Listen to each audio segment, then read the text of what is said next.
श्री स्वामी समर्थ. सर्व स्वामी भक्तांचे स्वागत आहे. आज आपण ज्या विषयावर बोलणार आहोत तो खूप महत्त्वाचा आहे आणि विशेष म्हणजे ज्या व्यक्तीला श्री स्वामी महाराजांचे पारायण करायचे आहे पण काही कारणास्तव जमत नसेल तर त्यांनी काय करावे याबद्दल आपण माहिती जाणून घेऊ. जे स्वामी समर्थांचे भक्त आहेत त्यांनी गुरुचरित्राचे पारायण एकदा तरी करावे. श्री स्वामी समर्थांचे गुरुचरित्राचे पारायण न केलेला असा कोणताही भक्त नसेल.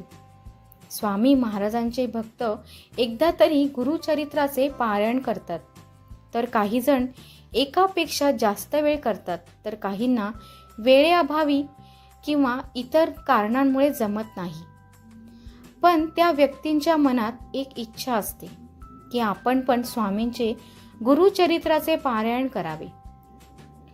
पण त्यात बऱ्याच गोष्टी असतात, त्या न चुकता कराव्या लागतात. त्या काही व्यक्तींना गोष्टी जमत नाहीत, त्यामुळे त्यांचे पारायण पूर्ण होत नाही. अशांसाठी आपण सोपा उपाय पाहणार आहोत. आपण सर्वजण नित्य नियमाने स्वामींची रोज सेवा करतो, पण सर्वात मोठी आणि चांगली सेवा मानली जाते ती म्हणजे गुरुचरित्राचे पारायण. असे बरेच भक्त आहेत जे वर्षातून 1, 2 किंवा 3 वेळा सुद्धा पारायण करतात. गुरुचरित्राचे पारायण केल्याने आपले मन शांत होते व मनात असलेल्या इच्छा पूर्ण होण्यास मदत होते.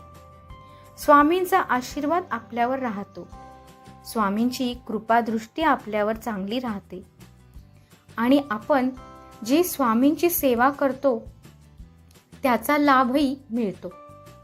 त्याचबरोबर श्री गुरुचरित्राचे पारायण करताना त्याचे नियम पाळावे लागतात, अन्यथा पारायणाचे लाभ आपल्याला मिळत नाहीत. पारायणाचे नियम खूप कडक असतात. बऱ्याच भक्तांना श्री गुरुचरित्र पारायणाचे नियम पाळणे शक्य नसते.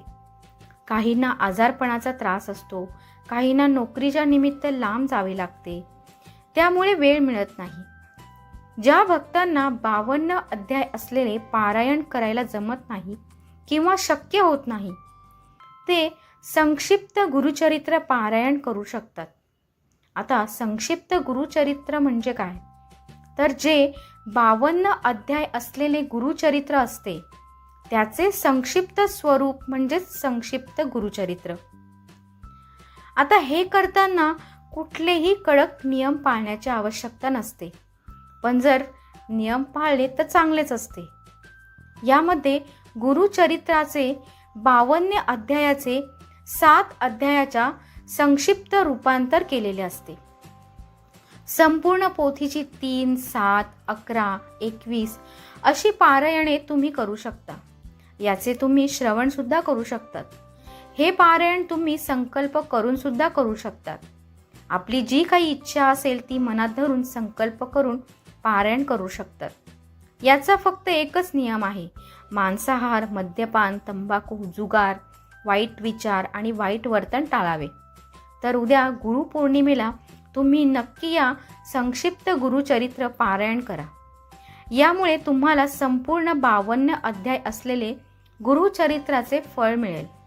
गुरुचरित्र पारायण केल्याने जे लाभ आपल्याला मिळणार आहे तेच लाभ आपल्याला हे संक्षिप्त गुरुचरित्र पठण किंवा ऐकल्याने मिळणार आहे. ज्या आपल्या मनातील इच्छा आहे त्या सुद्धा पूर्ण होणार होत. श्री स्वामी समर्थ महाराज आपल्या पाठीमागे उभे राहतात. आपण कधी चुकलो तर ते आपल्याला मार्ग दाखवतात आणि आपल्याला मार्ग दिसला की मार्गावर चालण्यासाठी मार्गदर्शन करतात. अनंत कोटी ब्रह्मांड नायक राजाधिराज योगीराज परब्रह्म श्री सच्चिदानंद सद्गुरु अवधूत चिंतन अक्कलकोट निवासी श्री स्वामी समर्थ महाराज की जय. श्री स्वामी समर्थ. असेच नवनवीन व्हिडिओ पाहण्यासाठी आपण सर्व स्वामी भक्तांनी सबस्क्राईब करा. आमचा व्हिडिओ पाहिल्यास धन्यवाद. लाईक, शेअर आणि सबस्क्राईब करा आणि कमेंटमध्ये श्री स्वामी समर्थ लिहायला विसरू नका.